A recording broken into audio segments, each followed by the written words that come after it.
안녕하십니까. 제2기 교과 안식일학교 교과 창세기 연구를 제1과 오늘부터 시작하겠습니다. 에스라 나무 강단 이름 아시죠? 거기에 많은 안식일학교 교과 해설과 신학 강의 또 훌륭한 설교들을 여러분들에 제공하고 있습니다. 자, 제2기 제목이 창세기입니다. 창세기. 영어에 제네시스라고 그러죠.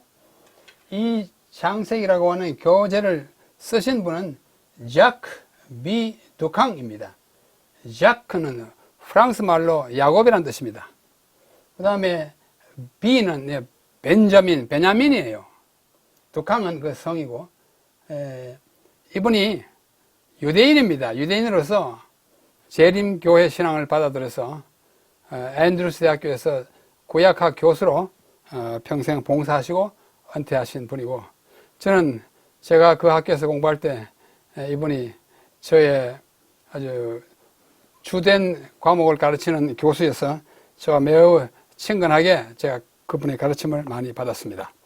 이 자크 B 두캉은 알제리아, 저기 아프리카의 북부에 있는 알제리아에 유대인들이 많이 삽니다.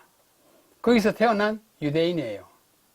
이분을 우리는 메시아닉 주라고 합니다. 메시아닉 주라는 말은 메시아 곧 그리스도를 받아들인 유대인을 그렇게 말합니다. 유대인들은 그리스도를 받아들이지 않고 그를 십자가에 못 박아 죽이지 않았습니까? 지금까지도 유대인들은 예수를 믿지 않습니다. 그러나 일부 유대인들은 예수님이 바로 그 메시아다라는 걸 받아들인 유대인들을 메시아닉 주라고 해요. 그는 프랑스 말이 자기의 히브리어 외에 제1 외국어는 프랑스어이고, 그 다음에 미국에서도 프랑스에도 박사학위 받고 미국에서도 박사학위 받고 그렇게 해서 구약 교수로 평생을 살았습니다. 그분이 쓴 여러 책이 있어요. 다니엘의 비밀, 다니엘 가는 책, 다니엘 11장 특별한 연구, 요거는 전도서, 요거는 잠언, 안식일학교 교과, 과거의 전도서와 잠언을 그분이 썼고, 이번에 창세기를 또 그분이 쓴 것입니다. 이분은 그의 박사학위 논문이고요. 그 다음에 여러 가지 책을 많이 썼는데, 특히 이 책이 창세기를 주석한 책이에요. 굉장히 중요한 책입니다. 창세기를 주석한 이 책은 SDA IBC Seventh-day Adventist International Bible Commentary라고 하는 이 책을 썼는데요. 이 책은 이미 나왔습니다. 그러나 앞으로 다른 것과 함께 더 아주 방대한 책으로 나올 것인데, 이게 바로 창세기 주석, 두캉 박사가 쓴 창세기 주석이고, 이것이 앞으로 이렇게 쭉 나올 거예요. 그래서 이 국제 성경, 재림교회 성경 주석을 쓰고 지금 나오고 있는데, 저는 이 시리즈에 저와 하기상 목사는 역대하를 썼고요. 주석을 썼고, 그 다음에 미국에 있는 최희천 교수가 에베소스를, 도연서 교수가 유다서를 썼습니다. 우리 네 사람의 한국인이 새로 나오는 성경 주석에 함께 참여한 것입니다.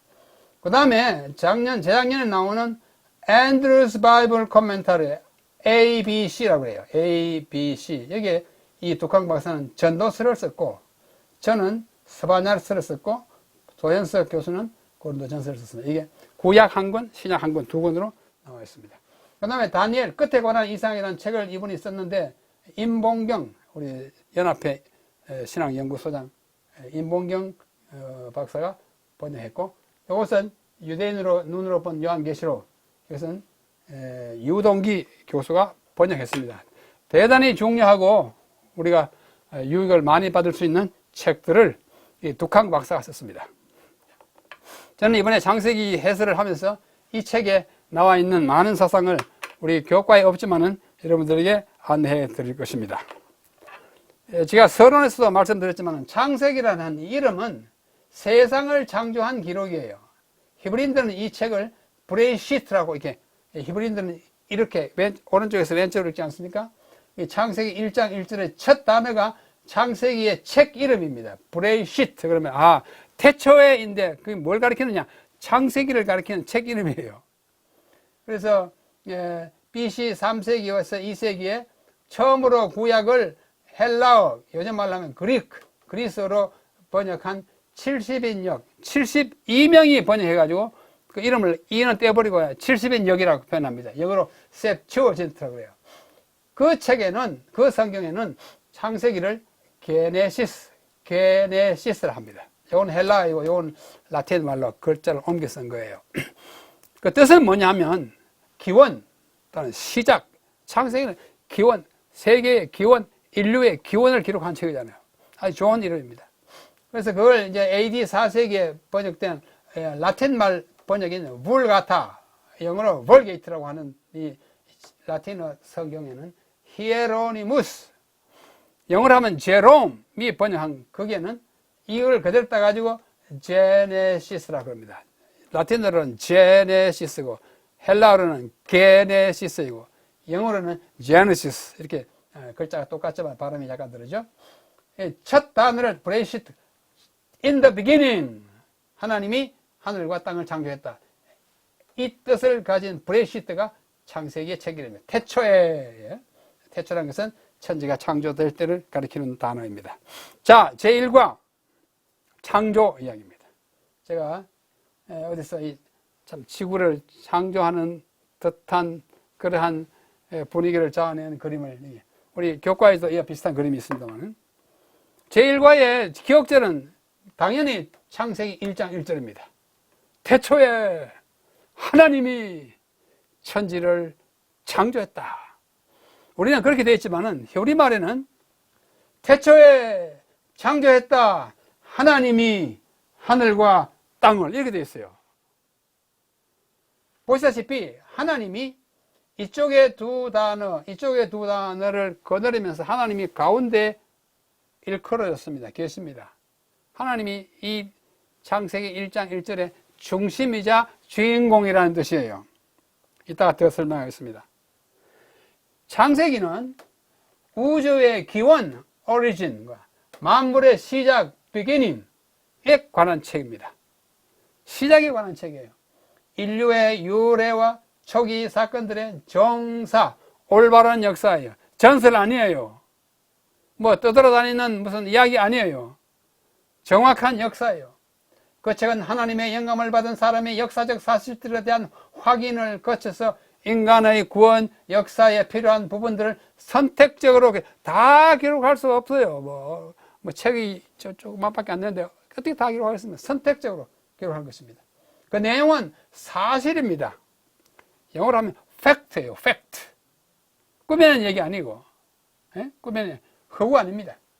그뿐만 아니라 영적인 교훈을 담고 있습니다. 우리가 구원을 받는 사람으로서 누려야 할 어떤 교훈이 있어요. 결코 신화나 전설이 아니며 유대인들의 역사에 국한하는 것도 아니고 인류 전체의 역사예요. 전 인류를 위한 책이고 인간의 구원을 위한 하나님의 생명의 말씀이다. 이렇게 정의할 수 있습니다. 대단히 중요한 책을 이번 기회에 공부함으로 우리 2022년 재기 동안에는 정말 큰 복을 이 책으로부터 받기를 바랍니다. 자, 이 책의 개요를 잠시 말씀드리면 1장부터 11장까지는 선사, 역사 이전의 프리히스토리고 그 다음에 12장으로 50장까지는 부조들의 역사예요. 히스토리, 프리히스토리, 역사, 선사. 이렇게.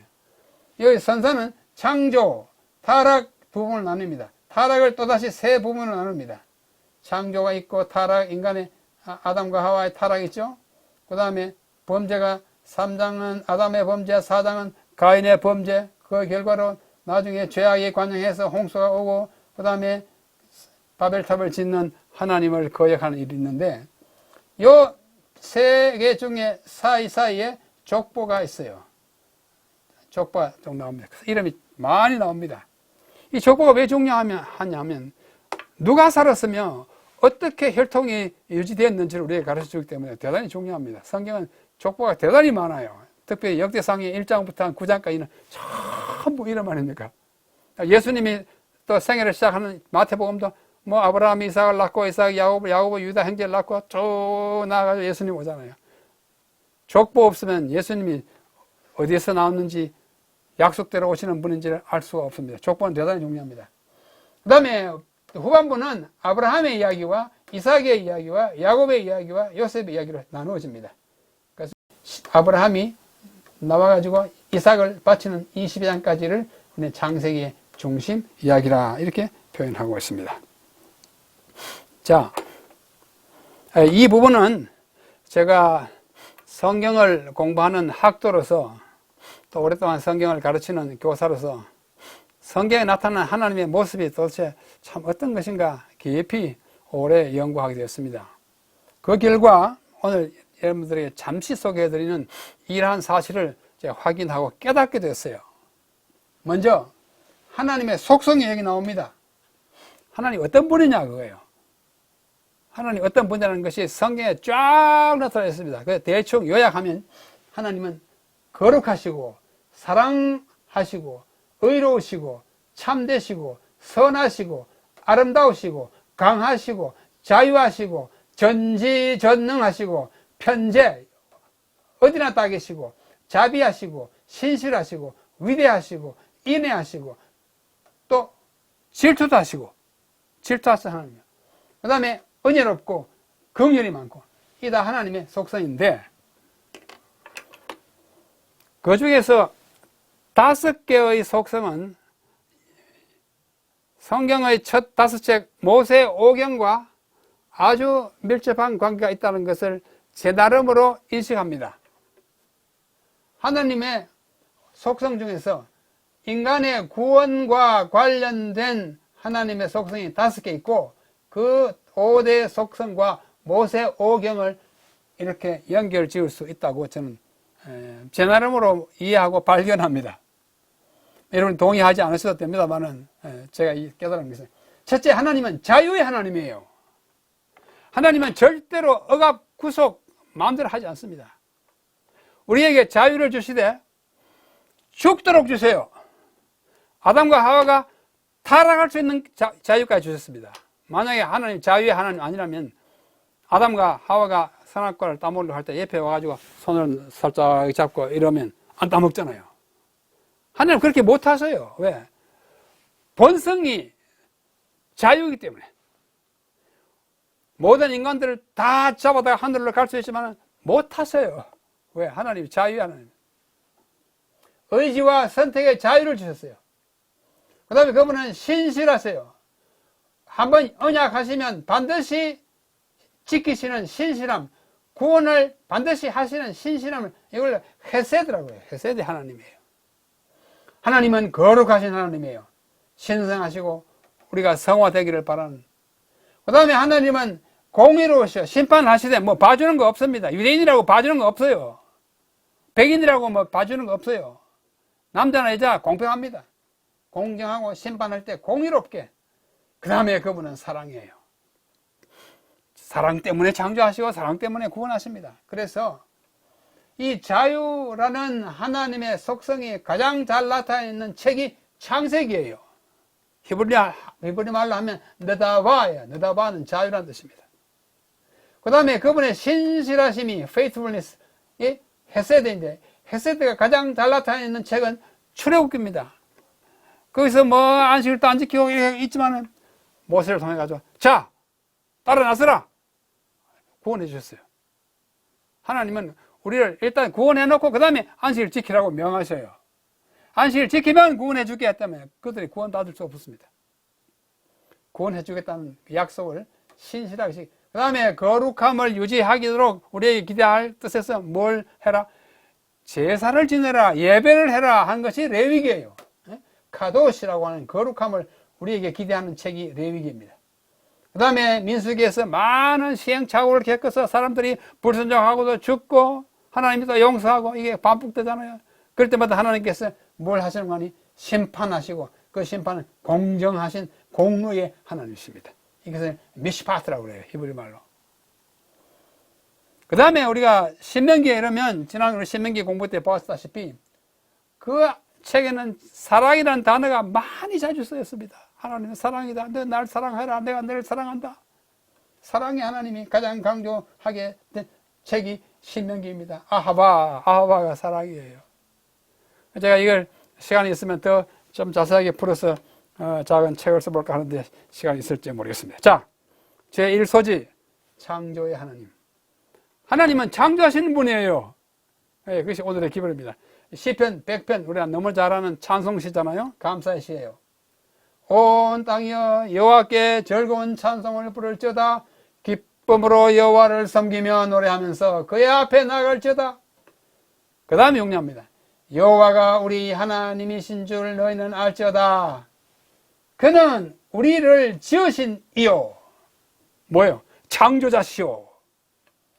우리는 그의 것이니 그의 백성이요 그의 기르시는 양이로다.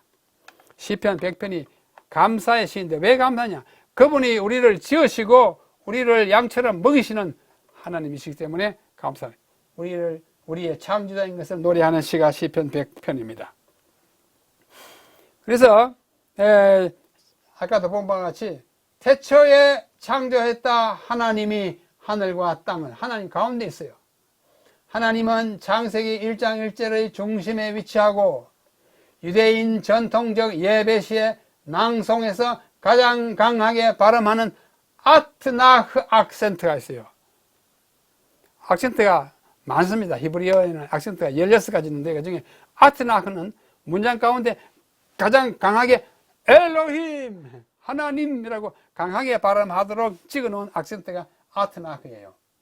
그래서 마소라 본문, 히브리 성경 가운데 가장 권위 있는 본문이 마소라 본문인데요.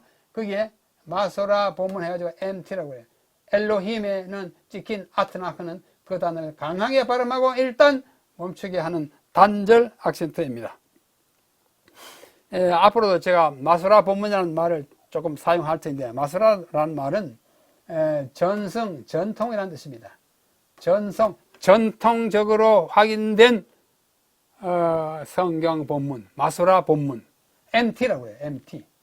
MT, 마소레틱 텍스트. 그래서 이거 원래는 마소레트인데요. 에스겔 20장 37절 줄이 쭉 이어져 나가는 것, 전통의 그 면면함을 나타내는 줄열상 됐어요. AD 7세기로부터 10세기에 갈릴리의 그 서쪽 항구 디베랴라는 도시 있어요. 찬미가의 디베랴 맑은 바다 할 때 그 디베랴입니다. 그 디베랴를 중심으로 성경 본문을 확정하는 작업을 했는데 그때 중심 인물이 뭐냐면 벤 아셰르, 그 다음에 벤 납달리 두 랍비가 중심이 돼가지고 그동안에 있던 여러 가지 본문들 중에서 가장 권위 있고 확실하다고 하는 본문을 정했어요. 원래 히브리어는 여기서 보는 바와 같이 전부 자음뿐입니다. 모음이 없어요. 뭐 우리말로 하면 뭐 기역, 니은, 디귿 이렇게 어떻게 읽어요? 그게 가나다인지 뭐 고누둔지 뭐 몰라요. 그러나 그 문맥을 봐서 그게 가나다인지 뭔지 압니다. 아담인지 에돔인지 몰라요. 문맥을 보고 알 수 있습니다. 그래서 좀 혼돈될 염려가 있기 때문에 그것을 모음을 만들어 붙였습니다. 이 사람들이 모음 부호를 붙여가지고 발음을 잘못되게 하지 않도록 했습니다. 그 다음에 악센트를 붙였어요. 중요한 걸 강하게 발음하고 그 다음에 연결할 때는 또 연결하는 악센트를 붙였어요. 본문을 고정시켰습니다.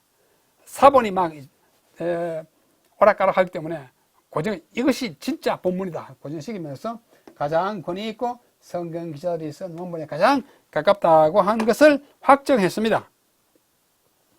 그런데 그 마소라 본문에는 오늘날 가장 권위 있는 두 가지가 남아 있습니다. 하나는 레닌그라드 코덱스. 코덱스는 사본이라는 뜻이에요. 성경 사본. 하나는 알레포 코덱스 사본이에요. 이 레닌그라드 사본은 AD 1008년에 기록된 것입니다. 최고 가장 오래된 구약 사본이에요. 그러나 실상은 이보다도 한 78년 더 일찍 기록된 알레포 사본이 AD 930년에 기록됐는데 대단히 불행하게도 1947년 아랍과 이스라엘의 전쟁 때에 이 알레포 사본의 중요한 부분들이 그만 다 소실돼 버렸어요. 그래서 오늘날은 그 일부가 남아 있고 그 전에 카피가 있긴 있지만은 이 온전한 것은 없어져서 레닌그라드 사본이 가장 권위 있는 사본으로 지금 간주되고 있습니다. 자, 요게 레닌그라드 사본의 표지예요. 요 이스라엘의 이제 다윗의 별이 있죠? 예, 표지고 레닌그라드. 이것은 어디 있느냐 하면은 1008년에 기록한데 러시아의 상트페테르부르크, 저는 레닌그라드로 했잖아요. 그 국립박물관에 소장되어 있고, 알레포 사본은 이스라엘의 국립박물관에 예루살렘에 있습니다. 이것은 그 본문 가운데 한 페이지고, 이거는 표지예요. 이 두 가지가 가장 중요한 히브리어 마사라 본문입니다. 근데 이 두 가지를 우리가 어디서 볼 수 있을까? 삼육대학교 박물관 3층 성경 자료실에 가면 이 두 가지 다 있습니다. 원본은 아니지만 그대로 복사한 것이에요. 돈을 아주 많이 주고 샀습니다. 이거 한 권에 600불 주고 샀어요. 제가 사왔습니다. 요거는 240불 주고 미국에서 사왔습니다. 참 우리가 보기만 해도 감동스러운 것인데, 여러분이 교회 단위로 삼육대학교 박물관에 견학을 오시면 제가 안내해 드리겠습니다. 설명을 다 해 드리겠습니다. 방문을 환영합니다. 안식일 오후에 오는 것도 미리 예약하면 올 수가 있습니다. 자, 히브리어 악센트가 몇 개냐면 16개예요. 이걸 크게 나누면 연결 악센트와 단절 악센트예요. 단절 악센트가 뭐냐? 읽다가 일단 딱 쉬고, 그 다음에 영 쉬고, 쉬게 하는 악센트이고, 연결 악센트는 그렇고, 단절은 일단 딱 끊었다가 다시 시작하는 거예요. 자, 보십시오. 예, 붉은색은 연결 악센트입니다. 이 붉은색. 무나크는 연결 악센트예요. 단절 악센트는 초록색이에요. 아트나크, 요거하고 요거는 실루크인데 이 두 가지는 단절 악센트입니다. 이게 창세기 1장 1절입니다. 자, 브레시트, 태초에 바라 창조했다. 엘로힘 하고 쉬워요. 아트나크 있으니까. 그만큼 하나님은 중요하니까 바라 엘로힘, 브레시트, 바라 엘로힘, 그 다음에 에이트 하샤마임 오에이트 하르스. 그렇게 단절 악센트를 붙여놓음으로써 이 단어가 얼마나 중요하고 중심에 있는지를 느끼게 하는 그런 액센트였습니다. 자, 그 다음에 창조의 하나님에 있어서 창조에 관한 이야기가 창세기에 두 개 나와요. 하나는 1장 1절부터 2장 3절, 하나는 2장 4절부터. 창세기 1장에 있는 것은 일반적인 창조 역사입니다. 첫째 날, 둘째 날, 셋째 날 쭉 내려가는 역사예요. 6일간의 창조와 안식일이 기록되어 있어요. 이때 창조자의 칭호는 뭐냐면 하나님이에요. 태초에 하나님이 천지를 창조하는, 하나님이 가라사대 빛이 있으라, 하나님이 가라사대 궁창이라, 하나님이 가라사대 하나님 보시기에 좋았더라. 전부 하나님인데 이 하나님은 복수로 모양이 되어 있어요. 임이 붙으면 다 복수입니다. 임. 엄격하게 말하면 하나님들 같은 의미를 갖고 있는데, 그러나 우리는 그렇게 말하지는 않습니다. 하나님 안에 성삼위에 같이 있는 것을 암시하는, 이 엘로힘 하나님이 이 부분에 33회 사용되었고, 이 엘로힘은 장엄하고 초월적인 하나님을 가리킬 때 사용하는 칭호입니다. 하나님, 영어로 majestic, 장엄한 하나님이에요. 두 번째 나타나는 창조 이야기는 세부적인 창조, 여기는 일반적인 창조. 인간 창조와 인간에 하는 당부가 있어요. 뭘 먹으라 먹지 말라 하는 다 당부합니다. 그죠? 그 다음에 너희들 둘이 잘 살아라 당부하잖아요. 여기는 창조자 하나님 칭호가 그냥 하나님이 아니라 여호와 하나님, 야훼 엘로힘이에요. 야훼 엘로힘이 여기서는 11번 나타납니다. 계속해서 이렇게만 나타나. 그냥 엘로힘은 안 나타나요. 그래서 이 야훼 엘로힘은 여기는 장엄하고 초월적이지만 여호와 하나님은 가까우면서도 우리와의 관계를 중요시하는 이름이에요. 여호와 하나님 이름이에요. 그래서 여호와는 인격적이고 내재적, 나한테 다가온 하나님의 모습을 여호와 하나님으로. 이는 어마어마하시고 초월지고 멀리 계시는 그런 하나님 이름이 엘로힘이에요. 야훼 하나님 가깝고 인격적인 대우를 우리에게 보여줍니다. 그런데 둘째 날을 보면 이 창조의 이야기에 있어서 창조의 과정과 결과를 보여줘. 창세기 1장 4절, 10절, 12절, 18, 22개는 하나님의 보시기에 좋았다, 좋았다는 말이 이렇게 하나, 둘, 셋, 넷, 다섯, 여섯, 일곱 번 나옵니다. 그런데 일주일 7일 동안에 있었으니까 매번 좋았더라, 좋았더라, 좋았더라 있을 것 같지만 그렇지 않고 여기 day라는 말은 첫째 날, 셋째 날, 셋째 날, 넷째, 다섯째, 여섯째. 첫째 날에 좋다가 있고, 셋째 날에는 2번 있고, 넷째, 다섯째, 여섯째 날은 또 2번 있고 해가지고, 둘째 날은요, 1, 2가 빠졌잖아요. 둘째는 데이 2에는 좋다가 없어요. 그래서 학자들이 많이 실험했어요. 왜 둘째 날은 하나님이 좋다는 말을 안 하셨을까? 모세가 모르고 빠뜨렸을까? 그럴 리는 없지.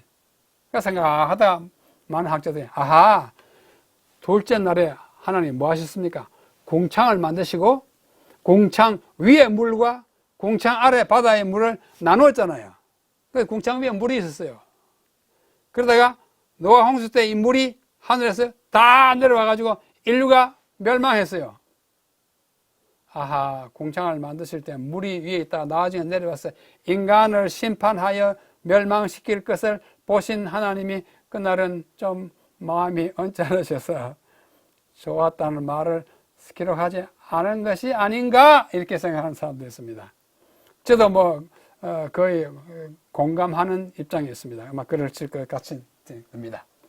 자, 좋았다, 좋다 라는 말이 히브리말로 토브예요. 토브, 굿. 이 토브라는 말은 히브리어에서 성경에서 한 5가지로 사용됩니다. 성공적이었다, 잘 됐다, 잘 되고 있다, 월크한다, 아름답다, 아름답다. 창세기 24장 리버가가 참 아름답다 할 때 토브예요.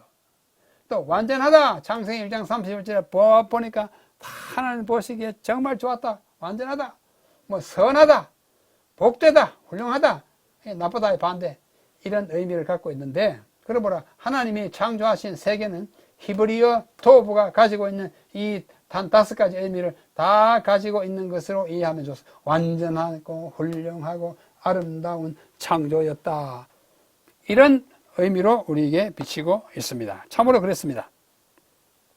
그런데 좀 더 우리 구체적으로 보면 창조의 과정은 1일, 2일, 3일, 4일, 5일, 6일로 나누어지지 않습니까? 이런 다 잘 아십니다만 첫째 날은 빛을, 둘째 날은 공창을 만들어가지고 위에 물과 아래 물 나눴잖아요. 그리고 창세기 1장 1절에 태초에 하나님이 천지를 창조하시니라. 2절에 뭐라 그랬어요? 땅이 공허하고 혼돈하고 흑암이 깊음 위에 있고 하나님의 신은 수면에 운행하시더라. 그 다음에 3절에 빛이 있으라. 그 다음에 나오는데 빛이 있으라.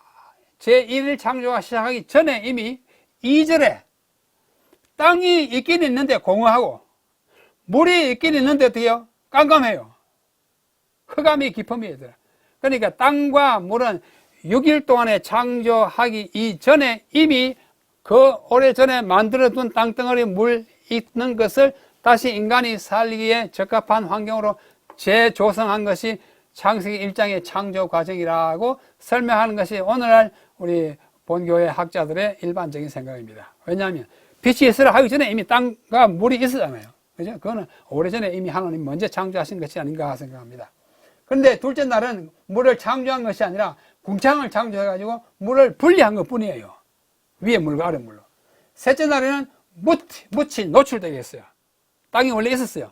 묻 만드는 거 아닙니다. 노출돼가지고 그 노출된 땅에 묻에 식물을 만들고.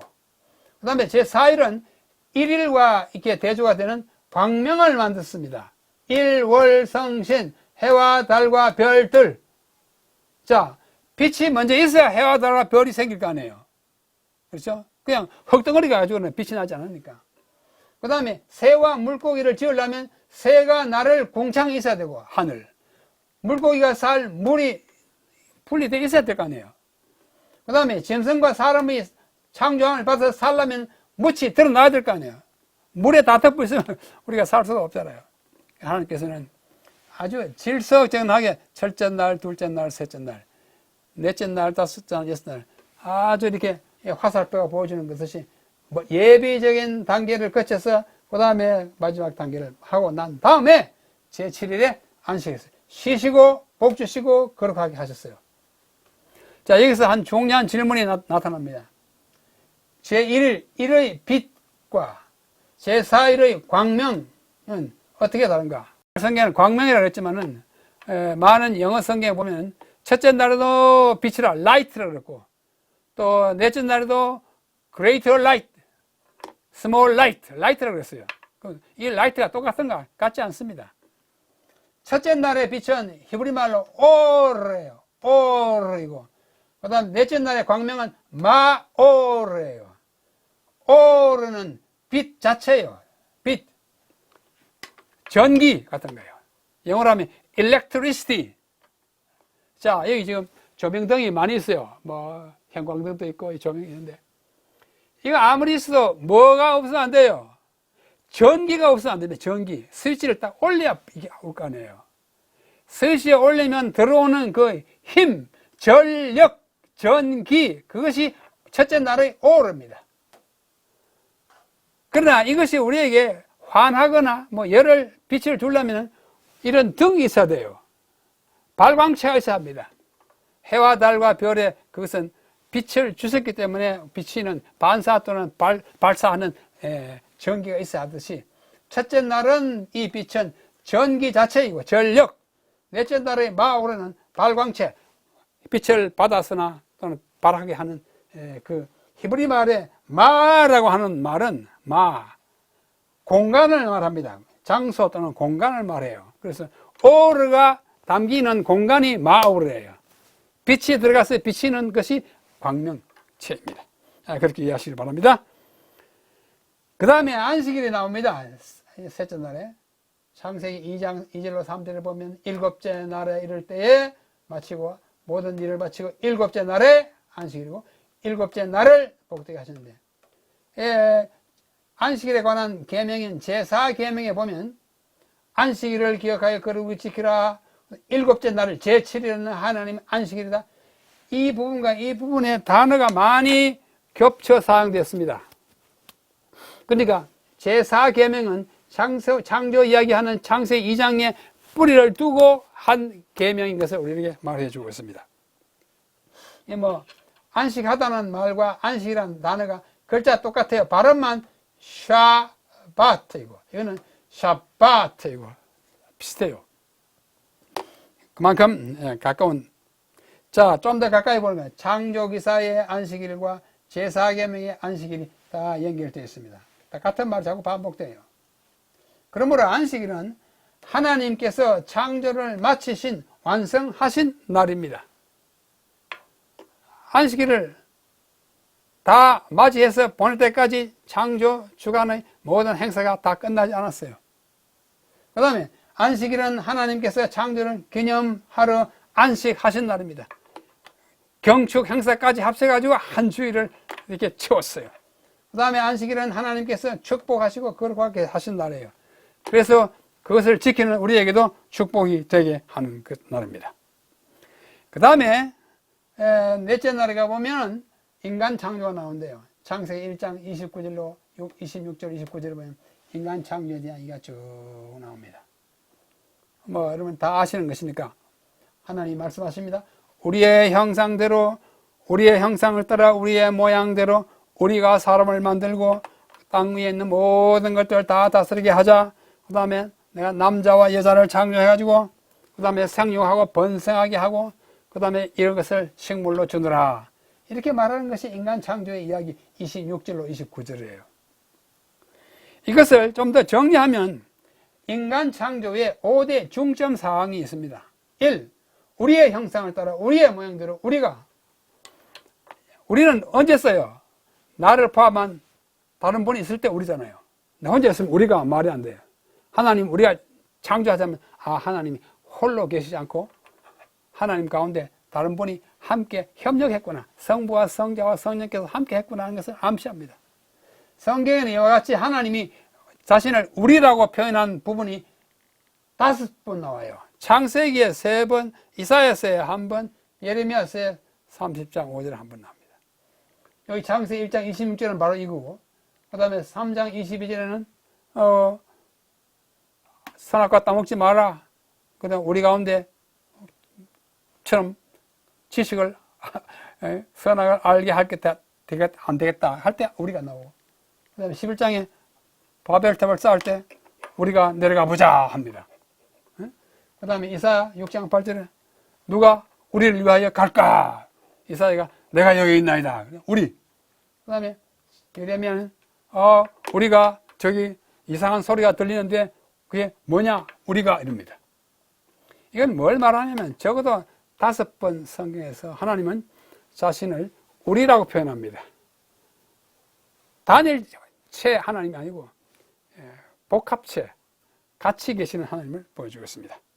그래서 우리 있고 온 땅에 다스리게 하자, 형상대로 남자 외자를 만들자, 생육하고 번성해서 다 지키라. 그 다음에 이것을 먹으라, 식물을 먹게 했습니다. 우리의 형상을 따라 셀렘, 우리의 모양대로 드무트. 셀렘은 형상은 구체적인 형태를 말합니다. 외적인 형태. 그 다음에 모양은 영적인 특질, 영적인 어떤 질을 말해요. 내적 특성을 말합니다. 우리 선지자께서도 부조와 선지자에 보면 사람은 외모나 품성에서 외모, 셀렘, 형상, 품성, 모양, 드무트에 있어서 모두 하나님의 형상을 지니겠다. 이것을 설명하는 것으로 보입니다. 또 교육이라는 책에 보면은 아담이 창조의 손으로 지음을 받았을 때 그는 육체적, 지적, 영적 본질에 있어서 그를 만드신 하나님과 흡사하셨다 했다. 우리는 성품만 하나님 닮은 것이 아니라 외모도 하나님을 닮았다는 것이 성경의 가르침입니다. 그 다음에 온 땅의 모든 것을 다스리게 하자 한 것은 삼라만상을 다스리고 관리하고 지배하고 통치하고 만물의 영장으로서 창조자의 권한을 위임받아서 잘 청지기 노릇을 잘해라 뜻입니다. 우리가 만물의 영장이라고 그러잖아요. 그 다음에 하나님의 형상대로 사람을 남자와 여자가 만들었어요. 여러분, 우리 한국은 전통적으로 유교의 관습 때문에 남존 여비의 사상이 너무 강합니다. 창조자의 섭리에 어긋납니다. 하나님은 남자를 하나님의 형상대로 만드신 것과 똑같이 여자도 하나님의 형상을 만들기 때문에 기능은 달라도 본질은 똑같아요. 동등합니다. 그래서 남성 우월주의, 메일 쇼비니즘이나 여권주의, 페미니즘은 성경에 맞는 주장이 아닙니다. 비성경제, 남녀평등, 연함평등, 양성평등 그러잖아요. 그래서 우리는 평등하다는 사실 서로 존중하면서 살아야 하는 것이. 그 다음에 생육하고 번성해가지고 충만하라. 근데 이건 문화명령이라고 해요. 이것을 개발해서 천년계를 잘 북돋으면서 잘 이용해라. 문화명령이라고 학자들은 말합니다. 그 다음에 채식주의예요. 노아 홍수 후에는 이제 육식을 허락했지만 육식의 결과로 사람의 목숨이 현저히 단축되는 것을 볼 수 있습니다. 자, 창세기 2장에 보면 인간을 창조한 데 특별히 말하고 있습니다. 하나님이 흙으로 사람을 지으시고 생기를 불어넣었다. 땅의 흙으로 사람의 몸을 만든 재료는 흙이에요. 죽으면 흙으로 들어갑니다. 생기는 호흡이에요. 숨. 생명의 기운이에요. 흙 플러스 생기가 생명이에요. 생명은 어떤 영이 아니고 살아있는 생명체가 생명입니다. 아담이 생명이었어요. 그렇게 합니다. 그래서 어떤 사람은 living being이 산 존재라 그럽니다. 킹 제임스 버전은 living soul 했는데요. 살아있는 영혼인데 생명은 살아있는 우리가 생명입니다. 이게 미켈란젤로가 그린 천지창조, 아담의 창조인데 하나님이 아담의 손끝에 전기를 번쩍 했더니 살았다. 이런 뭐랄까요? 분위기를 바꾸는데 이것은 창조의 이야기와 상관없는 미켈란젤로의 그냥 아이디어입니다. 창조의 이야기가 다릅니다. 자, 5째 날 인간의 의무가 있어요. 하나님이 만드신 인간이 창조되자마자 3가지를 선물로 받았습니다. 에덴 동산, 삶의 거처죠. 식품, 먹고 사는 거죠. 그 다음에 혼자 있게 안 되니까 여자라고 하는 배우자를 선물로 주셨습니다. 그래서 이 세 가지 선물에 대해서는 하나님께서 우리에게 의무를 지어줬습니다. 에덴 동산은 환경을 잘 보호하고 잘 관리하고 경작하고 지켜서 경작, 개발, 보존에 의무가 있었고, 식품은 선악과는 따먹으면 안 되고 나머지는 먹어라. 그 주의가 필요했어요. 그 다음에 여자는 너가 함께 살아가는 배우자니까 존중하게 여겨라. 이렇게 해야 합니다. 이것을 아담이 잘 하지 못했습니다. 자, 조금 전에 보여드린 이 책, 이 저자가 쓴 창세기 주석, 이 책에 보면 우리 안시락 교과책에 없는 재미있는 사상이 들어있습니다. 두 편의 창조 이야기가 각각 7계단을 가지고 있어요. 1장 1절로 2장 3절에는 빛창조, 궁창 뭐 이렇게 나오지 않습니까? 1일, 2일. 그 다음에 2장 4절로 끝절까지 있는 인간의 구체적인 창조에는 제1단계 인간을 만드시고, 2단계 동산의 식물들을 주시고, 3단계, 4단계, 5단계, 6단계, 7단계. 단계를 이렇게 7단계를, 완전한 단계를 한 것이 서로 대조를 이룬다고 하는 것이 이 교과 저자가 한 주석책에 있는 것을 제가 잠깐 소개해 드렸습니다. 자, 마지막 금요일, 더 깊은 연구를 위하여 엘렌 화이트이 쓴 교육이라고 하는 책. 여러분 시간이 있으면 살아남는 이들 제2장 창조를 여기 참 보시기 바랍니다. 아주 잘 정리된 창조 얘기가 나와 있습니다. 천년계의 책과 계시의 책. 천년계의 책은 온 천년계를 말합니다. 계시의 책은 뭐예요? 성경을 말합니다. 이 두 책이 절대로 서로 상반되는 거 아니에요. 서로 합치합니다. 과학은 끊임없이 새로운 경이적인 것들을 발견하고 있다. 과학의 탐구로 발견되는 것은 그것이 바르게 이해되는 한 거룩한 계시인 성경과 조금도 모순되지 않는다 그럽니다. 천년계의 책과 기록된 말씀은 서로 빛을 비춰서 서로 이해하게 한다. 과학과 성경을 서로 이렇게 배치되는 걸로 생각하는 것은 잘못이라는 것이죠. 과학을 바로 이해하면 성경과 일치한다는 것을 말해주고 있습니다. 창조의 하나님은 성경도 기록하게 했지만은 천년계를 하나님이 만드셨기 때문에 천년계를 잘 이해하면 성경의 내용과 일치한다는 사실을 우리에게 보여주고 있습니다. 그러므로 성경의 기록은 그 자체 및 천년계의 가르침과 조화되는 것이라고 쭉 특별히 지질학에 대한 얘기를 많이 하고 있습니다. 우리 교과에 있기 때문에 잘 한번 읽어보시기 바랍니다. 창세기는 우리에게 매우 중요한 사실들을 가르쳐 줍니다. 아주 중요한 기별들이 있습니다. 그대로 살면 우리가 구원을 확실하게 얻을 수 있는 진리가 들어있습니다. 이 귀한 책을 이번 한 기 동안에 열심히 공부하여 우리 삶에 있어서 창세기가 주는 가장 큰 빛과 가장 큰 유익을 아주 흠뻑 우리가 참여하고 그것을 감당하는 이번 한 기가 되기를 간절히 바라면서 제1과 창조에 관한 말씀을 여기서 마치겠습니다. 안녕히 계십시오.